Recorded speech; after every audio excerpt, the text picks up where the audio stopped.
An all-new Eye on the Bay in HD starts right now. Welcome to Eye on the Bay. I'm Brian Hackney from 4,000 feet above Livermore.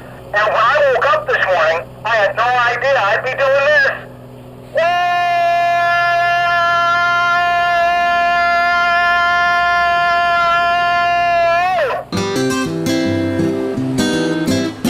Welcome to Eye on the Bay. I'm Brian Hackney, and this is where my day actually began, at the intersection of Camino Tassajara and Highland. This is about 5 miles north of Pleasanton, out in the East Bay. And the goal on the show today is to drive the dry and barren back roads just north of 580.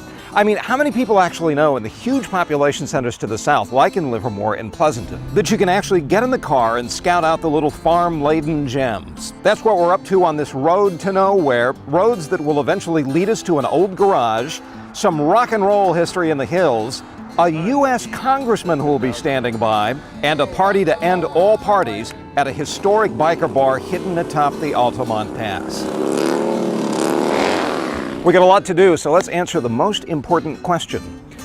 Will the MG start? Yes! Already the landscape is surprisingly picturesque. Open fields, barns, these are great driving roads. We're heading east on Highland. We're right at the corner now of Collier, about a mile in from the intersection, and then we see this sign. I mean, look at this. Biplane rides, aerobatics, air combat. That is a phone call that we have to make. Hi, this is Brian Hackney from Eye on the Bay. Is it at all possible we can actually get a biplane ride today? We can do it. We're actually going to go up in a biplane ride. This is going to be great. A quick hop back over 580 takes me to the Livermore Airport. Rich, Brian Hackney. Rich Perkins, welcome to Attitude Aviation. What is Attitude Aviation? Oh, it's the greatest toy box in the world. Wow, this is some collection of vintage aircraft. And Rich, a former Air Force pilot, now takes civilians on rides in these snazzy relics. And man, does this guy know how to fly. In fact, this is the only place in the United States where you find a fleet like this all in one place. Today, this is your ride. Now, this is a roll your socks down, bloody your eyeballs type airplane. Okay, cut. No way am I going to do this. We took off from Livermore Airport, lofted into the air above 580, and then we turn and we head toward Mount Diablo. We're midair, and then all Rich does is pull back on the stick, and we're on an elevator. The plane just lifts. All of a sudden, bam, we're dropping like a set of car keys out of the sky. And my stomach is not in my throat. My stomach is up around the moon. I thought we were done, and then suddenly, whoa, this big left-hand bang. And then Rich is kind of doing this, rocking back and forth like a powered baby cradle, which is all very cool. How am I feeling at this point? I'm glad we have a baggie on board. Am I gonna do it again? Tell you what, my stepfather is a retired colonel in the U.S. Air Force. Man, this is his 80th birthday present. And it's time for us to fly, too. Let's go. And magically, we arrive back at the corner of Highland and Carneal. And the reason we picked this corner is because it's the site of one of the oldest continuously operated horse ranches in Contra Costa County. To this day, they still board horses more than 125 years after they opened in 1884. And speaking of history, just across the corner from that cattle ranch, look at this. I mean, how often do you see something like this? This old water tower, and then if you look over the fence, there's this really cool old building. That used to be a one-room schoolhouse back in the 1880s as well. You can't get reprimanded inside anymore. We understand it's a private residence, but God, just the architecture, the history, and the fact that we've gotten slightly off track, which we're going to get back on now by heading down Carneal Road. And then, just a few hundred yards down the road from the schoolhouse, we pull into this neat and intriguing looking place, deceptively simply named as EJ's Cattle and Feed. Ed, I'll run over here to say hello, Brian Hackney. How are you? Good. This Nice is my to meet wife, you. Janice. Hey, Janice. Nice to meet you. Thanks for having us. Welcome Good to the you. country. Oh, I get the, my dad wears a hat just like this. Oh, good. Yeah, we've made him famous in that hat, and now, Dad, in your honor, I've got a big fat head. How's that look? Looks Do I great. look the part? Great. EJ's is a working ranch. It's been my wife's family for about 3 generations. We grow our own hay here on the ranch. We sell buckaroo, leather goods. How is the agriculture business in rural Contra Costa and Alameda counties? You know how you can end up with $1 million in farming? Start out with $2 million. You got it. But now it's something more, a taste of the country for city folk. We're really geared up for like the 2 to 10-year-old kids. Give them a little country experience, but give them something that they're familiar with. Who thought of doing all this? You. This is a marriage that works. You're giving each other credit. There's another group that loves EJ's. The bicyclists that trek these wide open roads stop here for a drink and a bit of shade. There are no gas stations out here, no 7-Elevens. We thought it'd be nice if they had a place to pull in and take a load off, get something to drink, sit down and chit-chat and go from there. Every weekend, up to 200 bike riders stop in. Riders like Nancy Yu. Good to see you. You're from Albany. Yes, thank you for coming. Yeah, well, thank you for essentially inviting us because it was your email that made us go, this would be a cool thing on the road to nowhere. Yes. How did you discover this stop? I was out on a bike ride with a friend back in February, and we were short on water and food, and I noticed a sign here that says cold drinks available, so we took a chance to come in and find out what the cattle feed had to offer. And you did not ride all the way from Albany. Not today, but usually I do. You do? You do? Yes. No wonder you're in such good shape. All right, well, Nancy, thank you so much. Thank I'm you. going to let you ride on the stage. Well, how do you stay together when it's 100 degrees out here? Oh, lots of water. Yeah, so that's where this comes in. That's handy. why, yes. Yes, thank you, Ed. How do people find out more about visiting the place if they're in the area and want to stop by? I think if they watch this show, that's going to help them. That's one good way. You could log on to our website, cbs5.com/Eye on the Bay, and we'll make sure that you get directions to Ed's place. And Janice, of course. Thank you so much for having us. This is a great stop. Yeah, it's a thirsty day, too. We're going to hit the road. All righty, thank you. Still ahead, we travel a stretch of the first road across America, the Lincoln Highway. Next.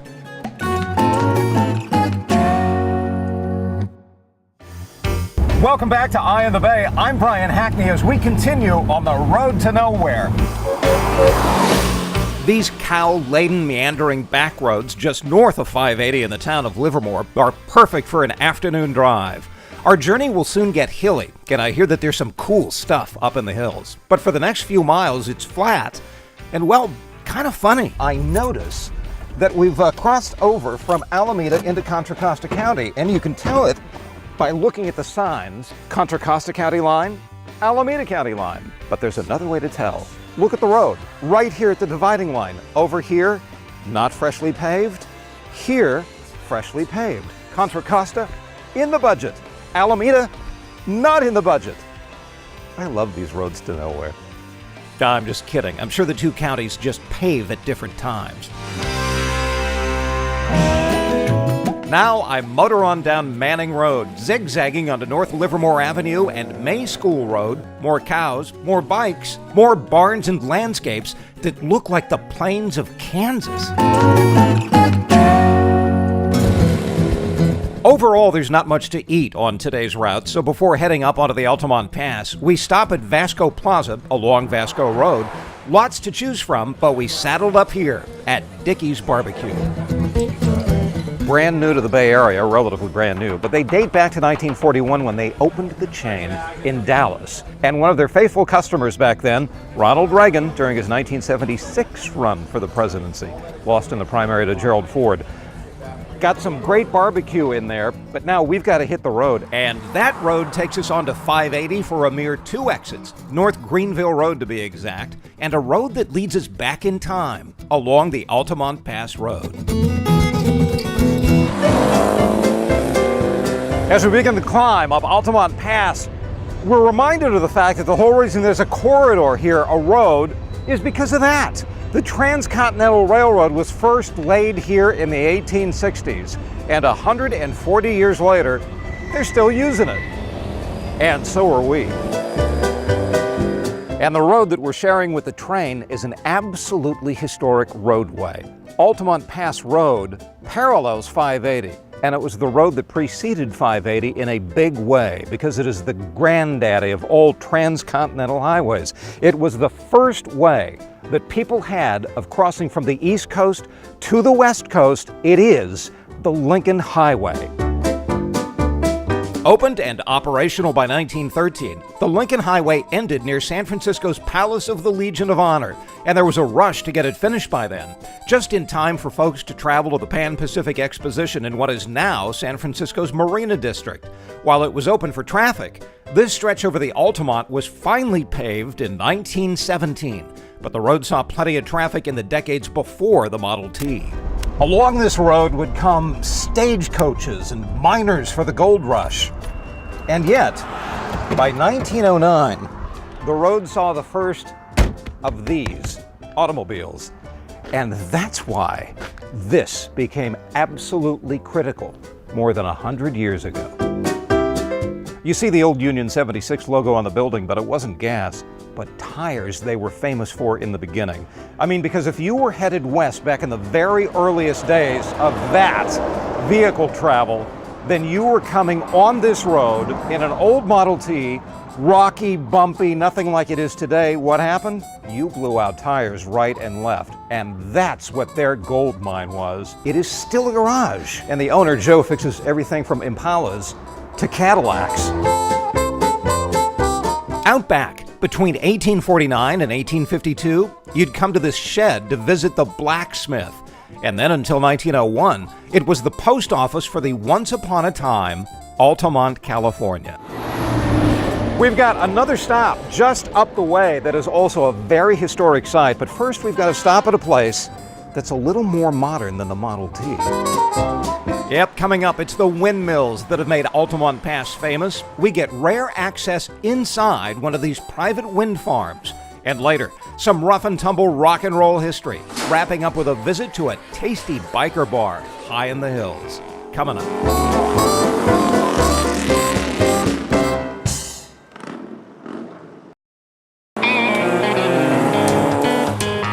Welcome back to Eye on the Bay. I'm Brian Hackney, motoring across this area north of 580. I'm now traveling on part of the Lincoln Highway, the first cross-country highway and a really scenic jaunt for my MG. Now, as we push toward the Altamont Pass, things get higher, they get hillier, they get drier, they get windier. And the wind is the key up here, and anybody passing through the pass would have to notice the fact that this is an absolute forest of windmills. But what's the state of the art of these windmills? How many are there? How much power do they generate? We've got just the guy to ask. Through the dry brown months and the lush green ones, the blades on Altamont Pass spin away, converting wind into raw power. We found an expert, a guy named Jerry, to tell us how they work. Jerry, you've got a PhD in math. Yes. And you got into this field.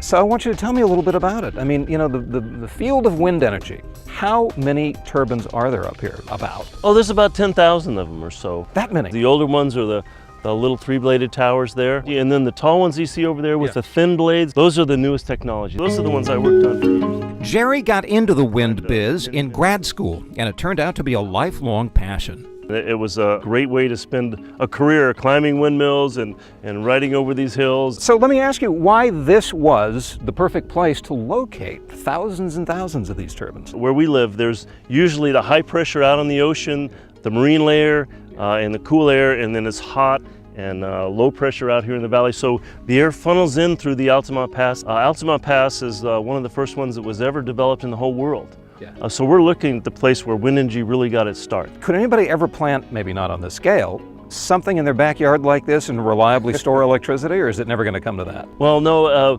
windmills don't get along too well in urban areas. They make some noise, they interfere with your TVs and stuff a little bit. It's really better to put them out where people don't live. Besides, people don't usually like to live in really windy places. These mills need at least 10-mile-an-hour gusts, and here on the pass, the average is 14. Today, only about 2% of California's energy comes from the wind, Nevertheless, it's going to be part of the pool as we go into the future. Oh, absolutely. Wind is very economic and it just adds a lot. People that live here love these, especially when they're operating. By the way, Jerry, what is your day job? Well, I'm a congressman here in this district where we're standing. A congressman on Eye on the Bay. I think he's our first. Congressman McNerney, what a pleasure. Thank you so much for taking out time from your busy schedule. Appreciate It's it. a pleasure. Speaking of busy schedules. The temperature, this is mid-90s. But then, Yeah. well, this is embarrassing. Oh no. Jerry, do me a favor, cross your fingers. You want me to push you? You want to give you a little push? You just might have to. Hey, I brought you oh no. Oh, Brian. Oh. It doesn't start when it's hot. Got it. All Jerry, right, thank good you. luck to you. Thank you All so right, much. It's a pleasure to get to Appreciate meet you, it. Brian. Same here. Still ahead, our north of 580 road trip ends with rock and roll and motorcycles, modern and vintage. Next.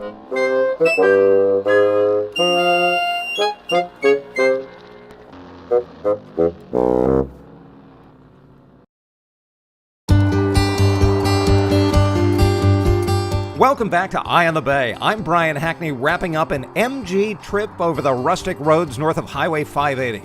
We've reached the Altamont Pass and the site of an infamous rock and roll event. This part of Altamont is famous to the point of almost being a legend, to something that happened just over those hills a little over 40 years ago. The Altamont Speedway, tens of thousands of screaming fans, superstar bands, Carlos Santana, the Jefferson Starship, and the Rolling Stones. Mix all of that by hiring the Hells Angels to do your security, and you've got trouble. Please allow me to introduce myself. I'm a man of wealth and taste. December 6th, 1969. Thousands flocked to the Altamont Speedway for a Woodstock-like music fest. Promoters hired members of the Hells Angel Motorcycle Club as security. In hindsight, not a great decision. By the time Jefferson Airplane hit the stage, there were several flare-ups between concert-goers and the bikers. You gotta keep your bodies off each other unless you intend love. In the dark of night, the Rolling Stones hit the stage. There's so many of you. Just be cool down the front and don't push around. But they too had to keep stopping as dust-ups broke out. Why are we fighting? Why are we fighting? We don't want to fight. Come on. The tension blew full scale when a crazed fan pulled out a gun. Hells Angels responded by stabbing and killing the concertgoer. The night was forever painted black, and suddenly, the Summer of Love, just 2 years prior, seemed very much a thing of the past. Now, the Altamont Speedway concerts became infamous in the legend of rock and roll concerts over the decades. But just over the hill from those concerts is a place that is absolutely famous. It is historical, it is a must-stop, it is our last stop on the road to nowhere. It is the Mountain House. It's a biker bar. It's also a stop on that historic Lincoln Highway that linked east with west coasts. It's historic itself because it's been around since the gold rush year of 1849. Now, it's burned down several times. It's gone through a number of different ownerships. So it may not be exactly what was here 160 years ago, but it has an ambiance all its own. It's also got something Liam would love. How about that plate of food on Thursday nights, right, Dave? Thursday nights, every Thursday night. Okay, tell me about it. This is how much? This is $5 a plate. So you've got like a cheap eats night here at the bar. Absolutely. To this day, and I guess there's been something on this spot in one form or another, whether it was a tent or an actual bar or a mountain house or an old telephone. It's been here for 150 years, something like that. Is that right? Yeah, since 1849. We get all the biker crowd, we get the local farmers and ranchers, we get windmill people, we get commuters, we get everybody in here.